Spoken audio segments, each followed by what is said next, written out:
नमस्कार दोस्तों, कैसे हैं आप लोग। आई होप आप लोग बहुत अच्छे होंगे, स्वस्थ होंगे, मस्त होंगे। तो आइए आज की इस वीडियो में हम लोग देख लेते हैं कक्षा 10वीं के सामाजिक विज्ञान मतलब कि सोशल साइंस का मोस्ट इंपॉर्टेंट ऑब्जेक्टिव प्रश्न, जो कि आपके बोर्ड एग्जाम के लिए बहुत ही ज्यादा महत्वपूर्ण है। तो भैया आज की इस वीडियो में मैं आप लोग को 40 ऑब्जेक्टिव प्रश्न करवाने वाला हूं, जो कि आपके बोर्ड एग्जाम के लिए बहुत ही ज्यादा हेल्पफुल होगा। बहुत सारे प्रश्न जो है इसी वीडियो से आप लोग को देखने को मिलेगा। तो भैया इस वीडियो को बिल्कुल भी स्किप करने की गलती नहीं करना, वीडियो को शुरू से लेके अंत तक देखना है, ठीक है। और देख लीजिएगा तो बोर्ड परीक्षा में जो है आप लोग जाके गर्दा उड़ा दीजिएगा। ओके, तो बस जम जाइए, शुरू से लेके अंत तक देखिए इस वीडियो को। आइए सबसे पहला नंबर प्रश्न है यहाँ पे, इटली एवं जर्मनी के एकीकरण के विरुद्ध निम्नलिखित में कौन था। ठीक है, इटली और जर्मनी का जब एकीकरण हो रहा था उसके विरुद्ध कौन सा देश था। तो आप लोग को याद होगा ना, कौन सा था, ऑस्ट्रेलिया था। कौन सा था, ऑस्ट्रेलिया था। राइट आंसर क्या हो जाएगा आप लोग का, सी हो जाएगा। ओके, होगा ना भाई। आप लोग ना 40 प्रश्न करवा रहा हूं ना, 40 प्रश्न में से आप लोग ये बताना लास्ट में कमेंट करके कि आप लोग कितने प्रश्नों का आंसर पहले से जानते थे। आइए दूसरा नंबर प्रश्न है यहाँ पे, जब इटली के एकीकरण की बात आता है, यहाँ पे मैंने आप लोग को क्या बताया, इटली एवं जर्मनी के एकीकरण। इटली के एकीकरण में निम्न में से किसका संबंध नहीं था, संबंध नहीं था। देखो यहाँ पे क्या है, बिस्मार्क, मेजनी, कावूर और गैरीबाल्डी। गैरीबाल्डी पेशे से क्या था, पेशे से जो था ये क्या था, नाविक था। कौन था, नाविक था। क्या था ये, नाविक था। नाविक किसको कहते हैं, नाव चलाने वाले को। नाव चलाने वाले को क्या कहते हैं, नाविक कहते हैं। यहाँ पे है कि इटली के एकीकरण में निम्न में से किसका संबंध नहीं था, तो याद रखिएगा बिस्मार्क का। किसका, बिस्मार्क का संबंध नहीं था। अगले प्रश्न की ओर हम लोग बढ़ते हैं, तीसरे नंबर प्रश्न पे कह रहा है जर्मनी के एकीकरण। ठीक है, जर्मनी के एकीकरण में प्रमुख वस्तुकार कौन था। जर्मनी के एकीकरण का प्रमुख वस्तुकार कौन था, तो याद होगा आप लोग का, कौन था, बिस्मार्क था। कौन था, बिस्मार्क था। बाकी मेजनी, गैरीबाल्डी जो था किसका, किसका था भाई, इधर जो हो गया आपका इटली के एकीकरण का। ठीक है, हीरो, 3 गो हीरो था इसमें इटली के एकीकरण में, लेकिन यहाँ पे जर्मनी के एकीकरण के प्रमुख वस्तुकार कौन था, तो बिस्मार्क आप लोग को याद रखना है। ओके, अगला प्रश्न हमारे पास है चौथा नंबर, 1871 में कौन सी संधि हुई थी। 1871 में फ्रैंकफर्ट की संधि हुई थी। कौन सा, फ्रैंकफर्ट की संधि हुआ था। अगला प्रश्न है 5वां नंबर, 1830 के क्रांति के बाद फ्रांस में किस प्रकार का शासन स्थापित हुआ। फ्रांस 1830 की बात हो रहा है, तभी थोड़ा सा हम आप लोग को समझा देते हैं। ठीक है, थोड़ा सा 1-2 लाइन आप लोग समझ लीजिएगा, तो हो सकता है उससे रिलेट करके अगर कोई प्रश्न पूछे तो आप लोग जवाब दे दीजिएगा। ठीक है, अब देखो भाई, फ्रांस की अगर हम लोग बात करें, पूरे विश्व में अगर राष्ट्रवाद की भावना कहाँ से जगी थी, तो फ्रांस से ही जगा था। ठीक है, और फ्रांस में जो उस समय राजा थे, कौन थे, लुई 16वां था। कौन था, लुई 16वां था। और ये बहुत ही निरंकुशवाद और अत्याचारी राजा था। इससे प्रजा लोग जो था बहुत नाखुश रहा करता था। तो एक दिन क्या हुआ, गुस्सा में इसको फांसी पे लटका दिया। किसको, लुई 16वां को। और लोग के जब गुस्सा होने लगा तो फ्रांस में क्रांति सा छा गया। क्रांति कौन सा था, 1800 कहते हैं। ठीक है, अभी थोड़ा सा मिस्टेक हो जाता। चलो, फ्रांस में क्या होता है, फ्रांसीसी क्रांति होता है। क्या होता है, फ्रांसीसी क्रांति होता है। अब यहां पर पॉइंट बन जाता है कि सर फ्रांसीसी क्रांति जो था कब हुआ था, तो 1789 ईस्वी में फ्रांसीसी क्रांति होता है। और 1789 से लेकर, ठीक है, 1789 से लेकर 1803 ईस्वी तक कोई भी वहां का राजा नहीं था। वहां पे क्या चल रहा था उस समय, आ गया प्रजातंत्र। वहां पे प्रजातंत्र चल रहा था, प्रजातंत्र चल रहा था। लेकिन देश को चलाने के लिए कोई ना कोई राजा तो जरूर चाहिए।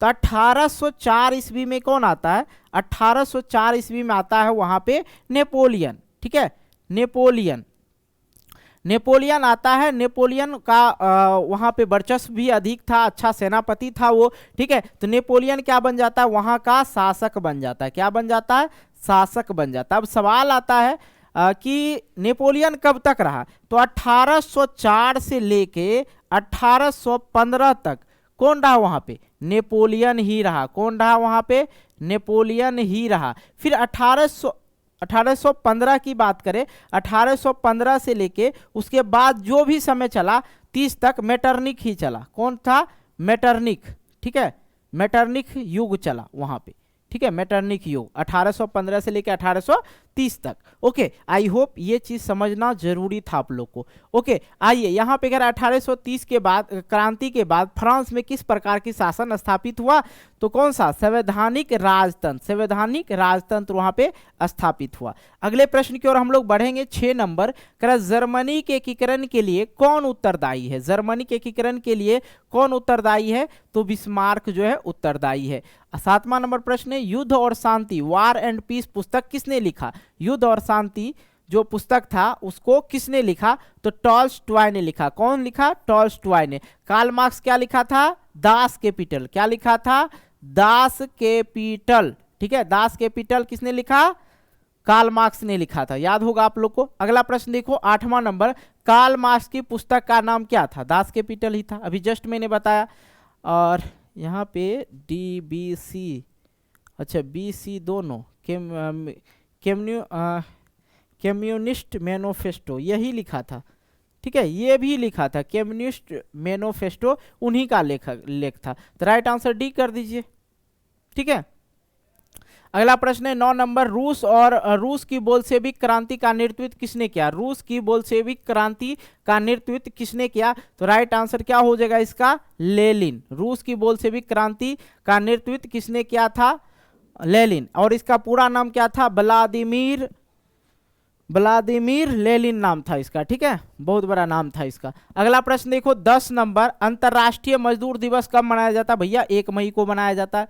अगला प्रश्न 11 नंबर, किसे समाजवादियों का बाइबिल कहा जाता है, तो दास कैपिटल को कहा जाता है। अगला प्रश्न है 12 नंबर, वैज्ञानिक समाजवाद का अवधारणा का प्रतिपादन किसने किया था, तो राइट आंसर हो जाएगा कार्ल मार्क्स ने किया था। कार्ल मार्क्स की पत्नी का क्या नाम था, जेनी, पत्नी का नाम था जेनी, जो बचपन की मित्र थी। और इसने कार्ल मार्क्स क्या लिखा था, दास कैपिटल पुस्तक लिखा था। ओके, अगला प्रश्न देखो 13 नंबर, हिंद चीन पहुंचने वाला प्रथम व्यापारी कौन था, तो पुर्तगाली था। कौन था, पुर्तगाली था। उसके बाद डच आया। ओके, अगला प्रश्न है 14 नंबर, अंकोर वाट का मंदिर कहाँ स्थित है, तो काम्बोडिया में स्थित है। कहाँ है, काम्बोडिया में स्थित है। और अंकोर वाट का मंदिर का निर्माण किसने करवाया था, सूर्यवर्मन, ठीक है, सूर्यवर्मन द्वितीय, ठीक है, किसने करवाया था, सूर्यवर्मन द्वितीय ने। अगला प्रश्न हम लोग देखते हैं 15 नंबर, नमक कानून तोड़ने के लिए गांधी जी ने कौन सा स्थान चुना था, तो दांडी चुना था। अगला प्रश्न है 16 नंबर, बंगाल का विभाजन कब हुआ, तो 1905 ईस्वी में हुआ। अगर बात करें झारखंड का विभाजन कब हुआ, बिहार और झारखंड का विभाजन कब हुआ, तो 2000 ईस्वी में हुआ था। ओके, अगले प्रश्न की ओर हम लोग बढ़ते हैं 17 नंबर, भारतीय राष्ट्रीय कांग्रेस की स्थापना कब हुआ, 1885 ईस्वी में हुआ था। ठीक है, 15 अगस्त 1947 ईस्वी को क्या हुआ था, भारत आजाद हुआ था। ठीक है, भारत आजाद हुआ था। ठीक है, 1948 ईस्वी में कौन आजाद हुआ था, 1948 ईस्वी में श्रीलंका आजाद हुआ था। ठीक है, कौन आजाद हुआ था, श्रीलंका आजाद हुआ था। अगला प्रश्न है 18 नंबर, सेफ्टी लैंप का आविष्कार किसने किया था, सेफ्टी लैंप का आविष्कार किसने किया था, हेम्पी डेवी ने, हेम्पी डेवी ने। जेम्स वाट किस चीज का आविष्कार किया था, वाष्प इंजन का आविष्कार किया था। शटर का आविष्कार किसने किया था, जॉन के ने किया था। ओके, अगले प्रश्न की ओर हम लोग बढ़ते हैं 19 number, Tata iron and steel company की स्थापना कब की गई, तो भाई इसका राइट आंसर हो जाएगा 1907 ईस्वी में। अगला, और यहाँ पे एक और प्रश्न, 1915 ईस्वी में महात्मा गांधी जो है, महात्मा गांधी दक्षिण अफ्रीका, ठीक है, दक्षिण अफ्रीका से भारत आया था, याद रखिएगा आप लोग। ओके, अगले प्रश्न की ओर हम लोग बढ़ते हैं, गोल घर का निर्माण कब हुआ, तो गोल घर का निर्माण हो गया 1786 ईस्वी में। कहाँ है गोल घर, तो पटना में है गोल घर। गोल घर क्यों बनाया गया था, अनाज रखने के लिए बनाया गया था, अनाज रखने के लिए। ओके, अगले प्रश्न की ओर हम लोग बढ़ते हैं 21 नंबर, पूंजीपति, ठीक है, पूंजीपति वर्ग के द्वारा किस वर्ग का शोषण हुआ, ठीक है, तो श्रमिक, मध्यम, कृषक और सभी वर्ग। अब देखो यहाँ पे बच्चे जो है फंस जाते हैं, सभी वाला आंसर मार देंगे, लेकिन पूंजीपति जो वर्ग था वो सिर्फ श्रमिक वर्ग को सताते थे। मध्यम वर्ग नया वर्ग आया था, क्या आया था, मध्यम वर्ग नया वर्ग आया था, और बुद्धिजीवी वर्ग भी इसी को कहा जाता है। तो राइट आंसर क्या हो जाएगा, ए हो जाएगा। अगला प्रश्न है 22 नंबर, गार्डन सिटी का योजना किसने बनाई, ठीक है, गार्डन सिटी का योजना किसने बनाई थी, एबेनेजर, ठीक है, एबेनेजर हार्वर्ड ने। ठीक है, अगला प्रश्न हमारे पास है 23 नंबर, विश्वव्यापी आर्थिक संकट किस वर्ष आरंभ हुआ था? किस वर्ष? तो 1929 ईस्वी को आरंभ हुआ था। अगला प्रश्न है 24 नंबर, गिरमिटिया मजदूर किसे कहा जाता है, या गिरमिटिया किसे कहा जाता है? अनुबंधित मजदूर को कहा जाता है। अगला प्रश्न है 25 नंबर, किस पत्र ने रातों रात वर्नाकुलर प्रेस एक्ट से बचने के लिए अपनी भाषा बदल दी थी? तो अमृत बाजार पुस्तिका। अगला प्रश्न है 26 नंबर, गुटेनबर्ग का जन्म हुआ था? गुटेनबर्ग का जन्म कहाँ हुआ था? जर्मनी में हुआ था। अगला प्रश्न हमारे पास है 27 नंबर, संविधान, भारतीय संविधान के बारे में इन में से कौन सा कथन सही है? तो यह धर्म के आधार पर भेदभाव का मनवाही करता है, बिल्कुल गलत है। यह एक धर्म को राजकीय धर्म मानता है, गलत है। भारतीय संविधान में किसी भी धर्म का दर्जा नहीं दिया गया। सभी लोगों को कोई भी धर्म मानने की आज़ादी देता है, तो ये बात तो सही है। बाकी आगे भी देख लीजिए, किसी धार्मिक समुदाय में सभी नागरिकों को बराबरी का अधिकार देता है? नहीं। राइट आंसर क्या हो जाएगा? सी हो जाएगा। अगला प्रश्न 28 नंबर, 15वीं लोकसभा में महिला सदस्यों की संख्या कितनी है? तो 65 है। कितनी है? 65 है। अगर पूछ दे 16वीं लोकसभा में, ठीक है, लोकसभा में महिला कितना प्रतिशत है? 10.23%। 15वीं लोकसभा में अगर पूछे, प्रश्न पूछ दिया जाता है सभा में पूछे, तो 10%, ठीक है। अगला प्रश्न है 29 नंबर, ग्राम पंचायत का कार्यकाल कितने वर्ष होता हो? तो जितने भी चुनाव वाला होगा ना, चुनाव से बनता है, मुख्यमंत्री हो, प्रधानमंत्री हो, उप मुख्यमंत्री हो, मुखिया हो, सचिव हो, समिति हो, ये सब जो है 5 वर्ष के लिए बनता है, ठीक है। और वोट देने का जो उम्र होता है कितना होता है? वोट देने का उम्र जो होता है कितना? 18 वर्ष होता है, ठीक है, 18 वर्ष।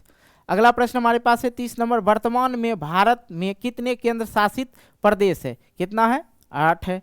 अगला प्रश्न है 31 नंबर, लोक जनशक्ति पार्टी का चुनाव चिन्ह क्या है? अगर लालटेन देखे तो आरजेडी मार दीजिए, आरजेडी। तीर देखे तो जेडीयू मार दीजिए, जेडीयू, ठीक है, आरजेडी, जेडीयू। और लोक जनशक्ति पार्टी का बंगला हो जाएगा, क्या होगा? लोक जनशक्ति पार्टी का, लोक जन शक्ति पार्टी का बंगला हो जाएगा समाजवादी पार्टी का, क्या हो जाएगा? साइकिल। अगला प्रश्न हमारे पास है 32 नंबर, बांग्लादेश कब स्वतंत्र हुआ? पहले तो ये समझिए बांग्लादेश का मुद्रा क्या है। बांग्लादेश का मुद्रा आपका टाका हो जाता है, क्या हो जाता है? टाका। बांग्लादेश कब स्वतंत्र हुआ? अब समझिए 1971 ईस्वी में स्वतंत्र हुआ। अगला प्रश्न है 33 नंबर, आर्थिक विकास का तीसरा क्षेत्र क्या? आर्थिक विकास का तीसरा क्षेत्र क्या होगा? कृषि क्षेत्र। और सेवा क्षेत्र को ही तृतीय क्षेत्र भी बोला जाता है, तृतीय क्षेत्र भी बोला जाता है। अगर मैं बात करूं कृषि क्षेत्र को क्या बोला जाता है? तो प्राथमिक क्षेत्र बोला जाता है, क्या बोला जाता है? प्राथमिक क्षेत्र, ठीक है, प्राथमिक क्षेत्र बोला जाता है। अगला प्रश्न देख लो यहाँ पे 34 नंबर, अर्थव्यवस्था किस क्षेत्र से हरित क्रांति संबंधित है? अर्थव्यवस्था के किस क्षेत्र से हरित क्रांति संबंधित है? हरित क्रांति मतलब कृषि, कृषि मतलब प्राथमिक, ठीक है। कृषि कौन सा क्षेत्र में आता है? प्राथमिक में आता है। द्वितीयक में उद्योग क्षेत्र आता है, उद्योग क्षेत्र आता है। तृतीयक में सेवा क्षेत्र आता है।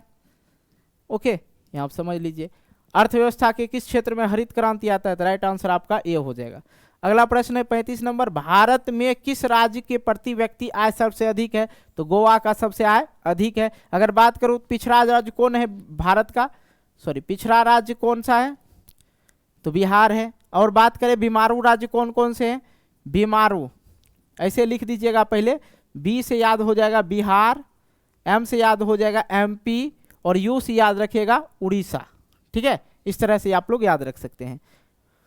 शोक नदी क्या अंश है? बिहार का शोक नदी, अगर मैं बात करूं बिहार का शोक नदी तो क्या हो जाएगा? कोसी। ओके, आ जाओ अगले प्रश्न की ओर हम लोग बढ़ते हैं। 36 नंबर, आय तथा उपभोग का अंतर है। आय तथा उपभोग का अंतर क्या हो जाएगा? बचत हो जाएगा। अगला प्रश्न हमारे पास है 37 नंबर, भारत में वित्तीय वर्ष होता है। भारत में वित्तीय वर्ष होता है 1 अप्रैल से 31 मार्च तक। अगला प्रश्न है 38 नंबर, निम्न में कौन एशिया का सबसे बड़ा परमाणु केंद्र है? एशिया का सबसे बड़ा परमाणु केंद्र कौन केंद्र है? तारापुर। अगला प्रश्न 39 नंबर, सोपनी कृषि प्रचलित है कहाँ में? उत्तराखंड में प्रचलित है।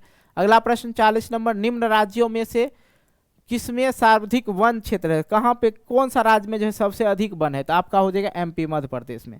ओके, आई होप आप लोग समझ गए होंगे। 40 का 40 प्रश्न आप लोग का करवा दिया। कहीं कोई दिक्कत हुआ होगा तो कमेंट बॉक्स में पड़ा है, कमेंट ज़रूर कीजिएगा। बाकी इसी तरह का आप लोग वीडियो चाहते हैं तो चैनल को सब्सक्राइब कर दीजिए, नोटिफिकेशन बेल को प्रेस करके ऑल कर लीजिए, ताकि आप लोग के लिए मैं इतना ही मेहनत करता रहूं और आप लोग के लिए इससे भी अच्छा और इससे भी बेहतर कंटेंट आपके लिए प्रोवाइड करूं।